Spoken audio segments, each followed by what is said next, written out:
Bill talks taxes. He has been for over 45 years. There isn't a human on the planet with more experience solving problems on behalf of taxpayers. He wants to solve your problem, whether you know you have one or not. So if you do have a tax problem, get a hold of him by calling his office, visiting his website. If you don't have a tax problem, your current tax problem is taxes themselves. So let's get into the policy issues of today. The main one being the change to a 70-year-old amendment to the tax code known as the Johnson Amendment, which, if I am understanding it correctly, is a piece of legislation that targets churches and tells them that they can't say anything political from the pulpit. What's changed? Yeah, that's exactly right, Josh. The Johnson Amendment was put into the Internal Revenue Code in 1954. The bill was introduced by Lyndon Johnson, who was the United States Senator from Texas at the time. Of course, Lyndon Johnson went on to become the third president. He took office after President Kennedy was assassinated in 1963. Johnson was sworn in on Air Force One, standing next to Jackie Kennedy. She still had the jacket on with the blood on it. In 1963, Johnson was sworn in as president. About 9 years earlier, he sponsored the so-called Johnson Amendment, which amended Internal Revenue Code Section 501c3. Code Section 501 of the Internal Revenue Code is the code section that provides tax-exempt status to certain organizations. And under Section 501c3, there's a whole laundry list of organizations that are deemed exempt from federal taxes: churches, charitable organizations, educational organizations. Those are the most common ones, but there's a list of about 20, 30 of them that are exempt, all kinds of different things. But churches, charitable organizations, educational organizations primarily fall under that 501c3 exemption. And what the Johnson Amendment did, Josh, is it added language to Section 501c3 that specifically prohibited exempt organizations from engaging in the political process. And not just engaging in the political process, but talking about the political process. The legislation specifically precluded exempt organizations, of which churches were a part of, from talking about political issues or candidates for public office. I believe it was the summer of 1954. The Johnson Amendment is something that has kept the church out of politics for the last 70 years or so. Well, it's really used as a sword and not a shield.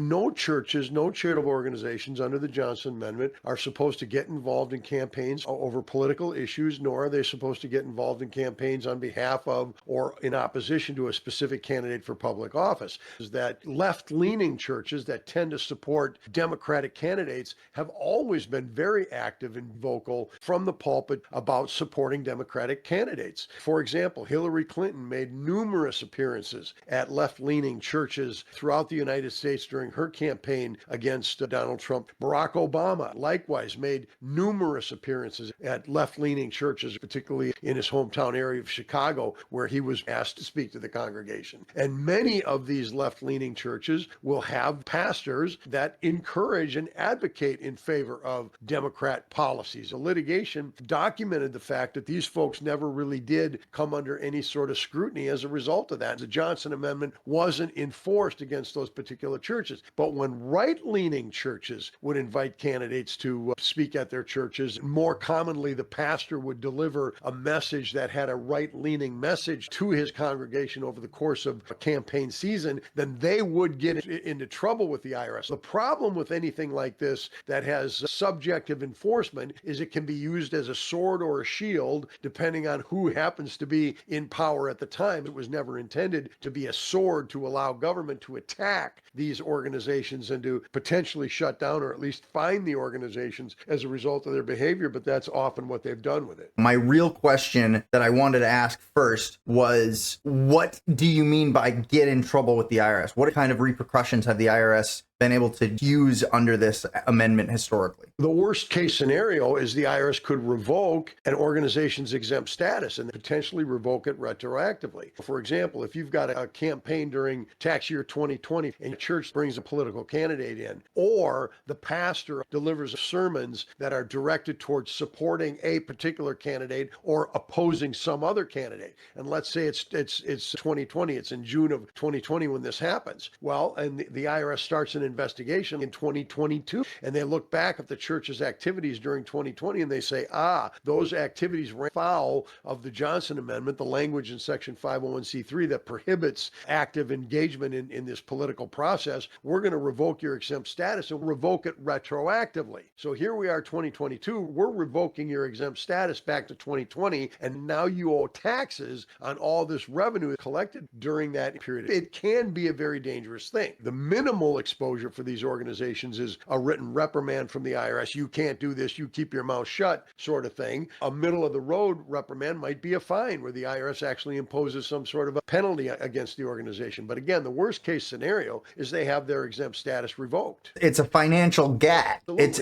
a legislative gag order that's put on all churches. If you speak out about political issues that are going on in your community, in your state, in the country, then we can essentially impose financial consequences on you for doing it. So let's go back to the spirit of this amendment in the first place. It seems to me that this is just quite simply a unconstitutional breach of free speech, regardless of who it's aimed. Well, I couldn't agree with you more that it is an unconstitutional attack on free speech. Just because an organization takes advantage of a federal law and becomes an exempt organization per the terms of the statute does not mean that they have to give up their First Amendment right to free speech. Organizations have free speech just as individuals have right to free speech, and certainly an individual pastor, it doesn't make any difference what side of the aisle he is on. It makes no difference. That individual certainly has the right to free speech, and they don't lose their right to free speech just because they assume a pulpit and present their opinions and arguments from that pulpit.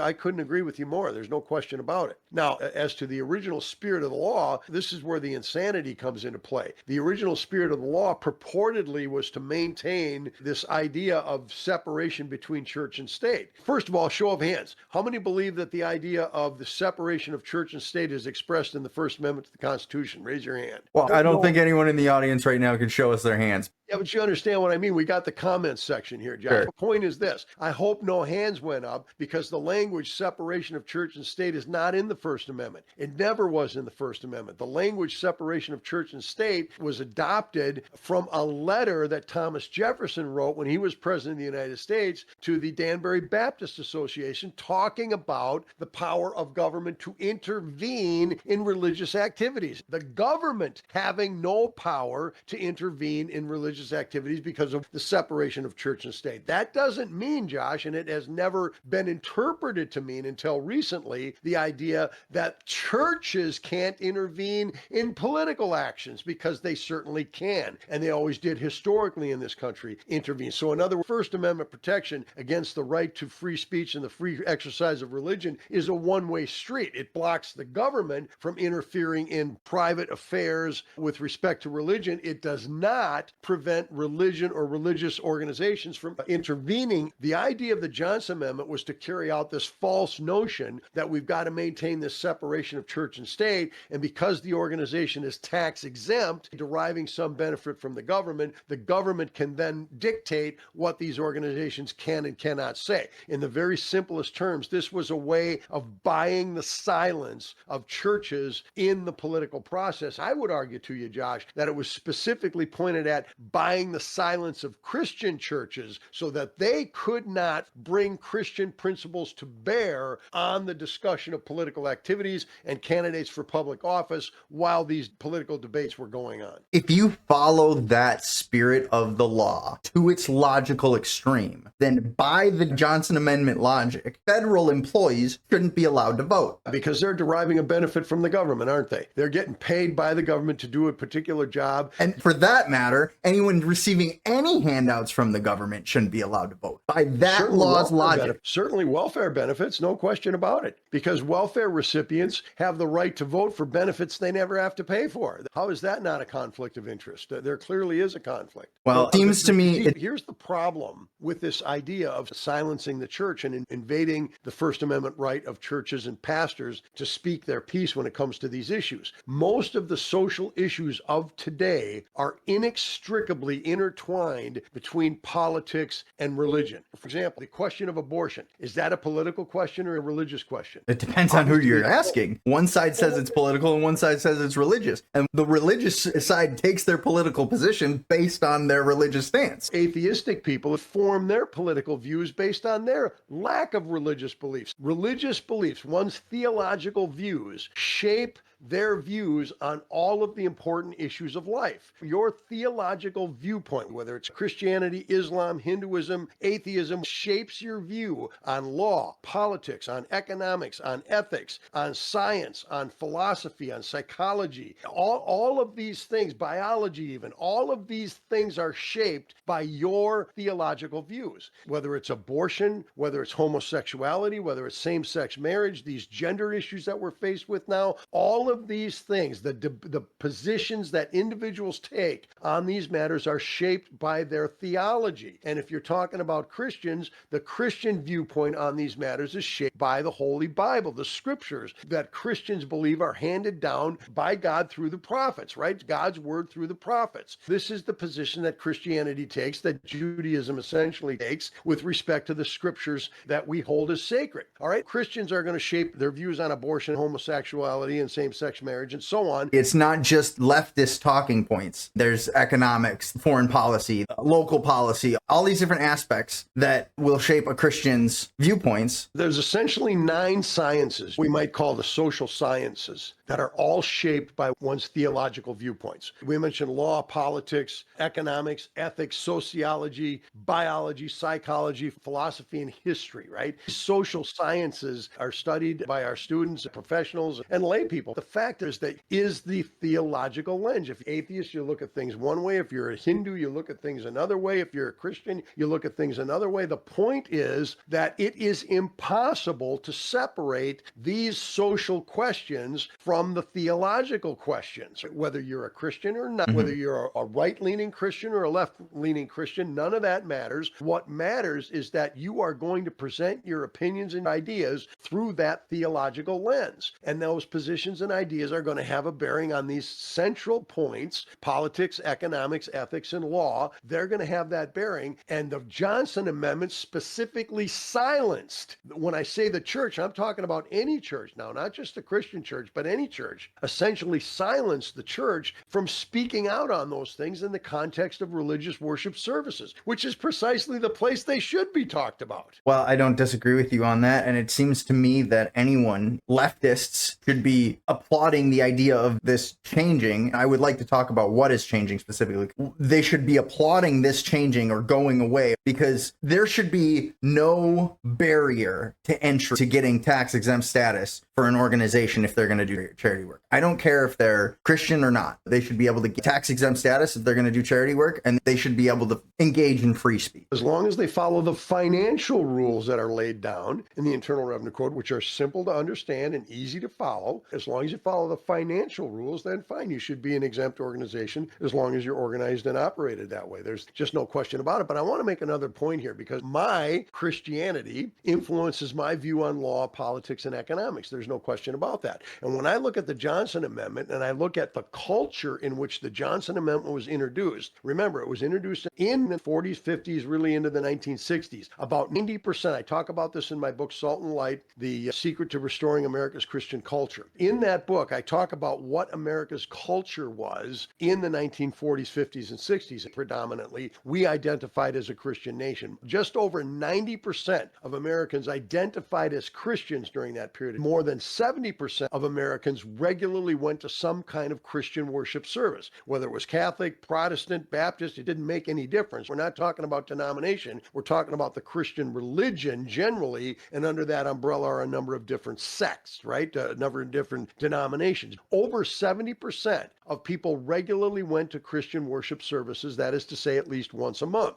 90% identified as Christians. All right, so this Johnson Amendment was introduced into a culture that that was predominantly Christian. So whose mouth did they want to shut, Josh? That's the question I ask. It's clear they used it as a method in order to silence the church. Democrats, historically speaking at churches, and I can't remember, it seems to me that we've always sworn the president in on a Bible. So what exactly was the goal there? The goal was to undercut the culture of the nation. I am well satisfied, Josh, and I talk about this at length in the book Salt and Light. I am well satisfied that America became the great nation that she became because of the Christian faith, because of her reliance on Christian principles, recognizing the sovereign existence of a God that created man in his own image and created man with a specific purpose to make the world a better place, and that those following that Christian call did in fact make this country the greatest country in the world. There's some extrinsic evidence to support this idea. By the year 1900, about 125 years from the time that the Constitution of the United States was ratified, Josh, the United States of America had about 4% of the nation's landmass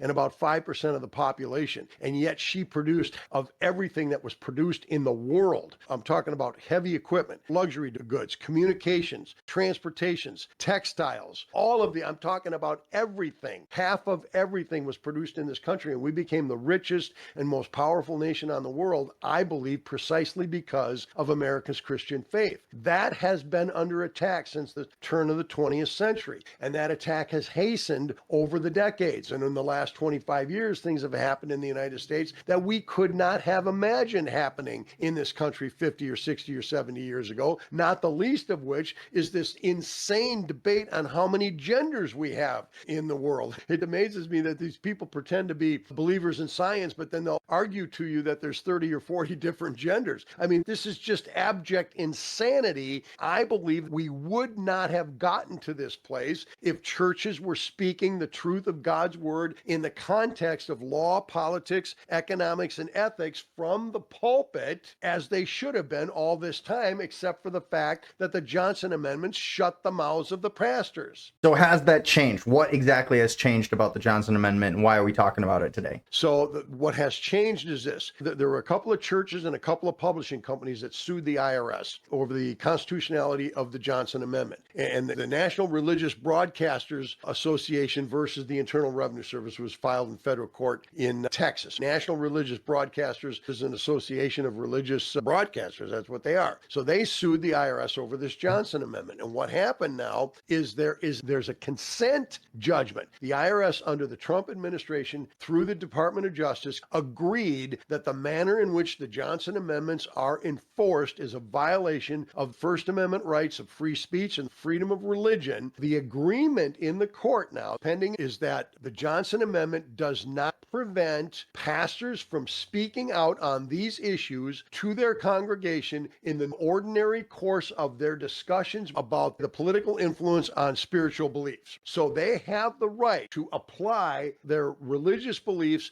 to political, legal, and economic issues every single day. What is important to understand is that Congress is not changing the law here. All right, so it requires Congress to repeal the language in 501c3 that was put in by the Johnson Amendment. Congress has not done that. Furthermore, there's no bill before Congress to do that. So we're not looking at a repeal of the statute, nor are we looking at a broad declaration by the federal court that says this law is flat unconstitutional, period. If I may try to understand this, for now, what it sounds like is the IRS is saying you can apply your religion to reality and say things are wrong and bad. However, you can't say vote for this specific candidate in the next election. Is that what's going on here? Well, they can say this candidate stands for this Christian principle or whatever religious principle they support. And this candidate over here does not support that particular principle. Let me read some language from the complaint that the government has agreed applies in this case. The bona fide religious conviction includes a spiritual duty to teach about issues of life that may arise in the public arena. Issues such as religious freedom, the right to life, racism, the duties of parents to their children have obvious moral and spiritual implications. Each of these topics is also a political topic and is treated in different manners by different political candidates. That's a specific claim out of the complaint, and what the IRS is agreeing to, what what the U.S. government is agreeing to, is that churches, pastors in churches have the right to discuss these issues with their congregations in the context of what this candidate stands for versus what this candidate stands for. It's a small win. It's not a repeal, but it is a small win for free speech. Well, I don't think it's a small win, Josh. I think it's a big deal. This very well could go down in legal history, particularly in tax history, as a watershed moment, because these Johnson amendments shut the mouths of Christian pastors at a time when our culture was predominantly Christian. We have drifted away from Christianity as the anchor of faith in the United States. It's just not the case anymore. Now, with this gag order being lifted and pastors now being re-empowered to speak the truth of God's word in the context of these social issues of the day, who knows how that tide may change going forward over the next 5 to 10 to 15 years. I think it's a big deal. So it's a big win. Well, in that case, taxpayers, remember, there's no such thing as a hopeless tax case. If you think yours is the exception, feel free to get a hold of Dan here. He will help you see the daylight. Dan, tell them where else they can follow along with your taxpayers' rights crusade. Yeah, absolutely. You can follow me. I'm at Pillow Talks. I'm primarily on TikTok, Facebook, True Social, and right here on YouTube. So make sure you subscribe, like, and share these videos, especially with your state and federal representatives. If you have a tax problem, go to my website, TaxHelpOnline.com. It's all one word, TaxHelpOnline.com. You buy any book off my website at any price point, and you get a free 15-minute consultation directly and personally with me. You can also get my book, Salt and Light, The Secret to Restoring America's Christian Culture.